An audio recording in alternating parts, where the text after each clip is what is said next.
Bienvenue dans cette vidéo explicative de la Yamaha MG10 XU, table de mixage 4 voies. Alors, tout d'abord, vous avez donc la table de mixage ainsi que son alimentation. Vous allez commencer par la brancher. Donc, il y a un détrompeur sur l'alimentation, vous ne pouvez pas vous tromper de sens.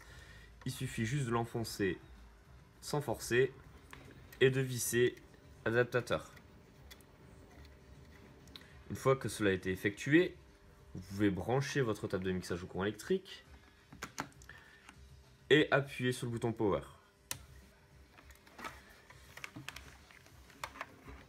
Une fois que cela a été effectué, vous pouvez commencer à vous en servir. Donc, tout d'abord, nous allons voir les différentes voix, ensuite les effets ainsi que les équaliseurs, les volumes et les différentes sorties. Donc, tout d'abord, la voix 1, 2, 3, 4, c'est la même voix. Donc vous pouvez brancher dessus une guitare, un micro batterie, un micro chant, tout ce que vous souhaitez. C'est la même voix de 1 à 4.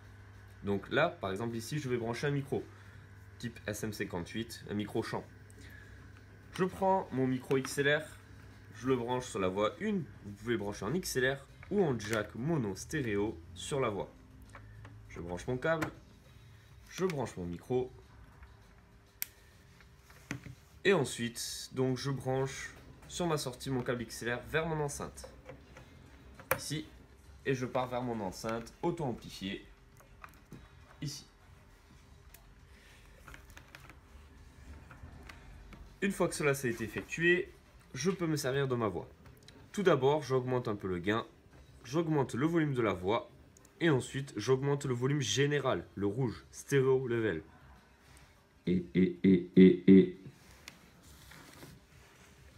Donc, mon volume fonctionne.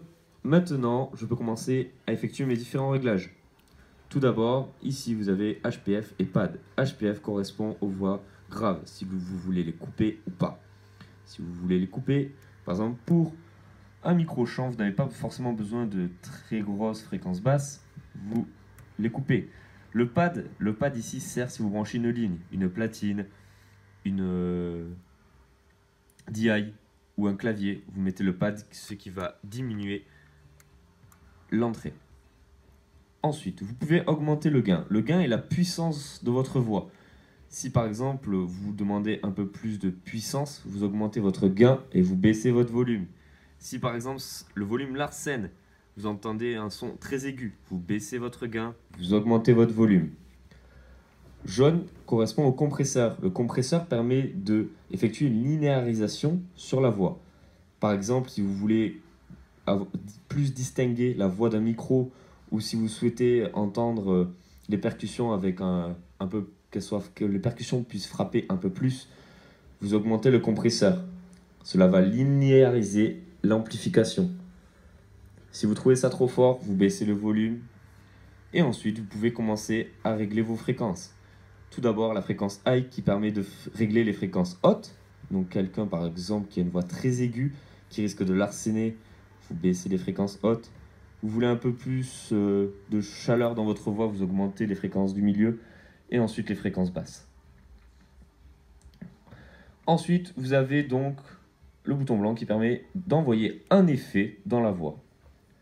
Donc ici par exemple, je vais envoyer un effet d'écho. Je vais monter mon effet.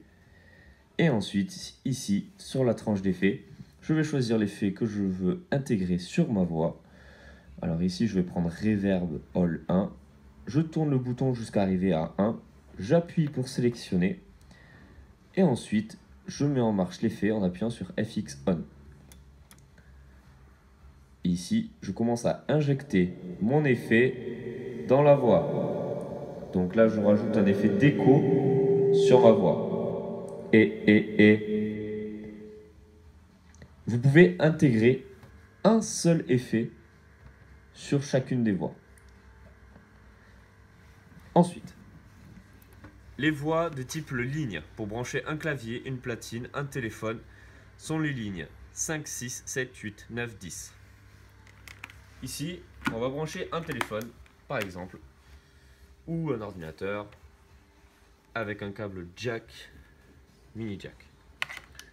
Je branche mon téléphone, hop, ici. et ici sur 7/8. Je prends mon téléphone, je le branche sur la prise jack et ensuite j'envoie la musique que je souhaite. Je monte le volume 7/8 qui correspond à ma voix. Et je peux très bien modifier les aigus que les graves ou alors envoyer un effet sur ma voix.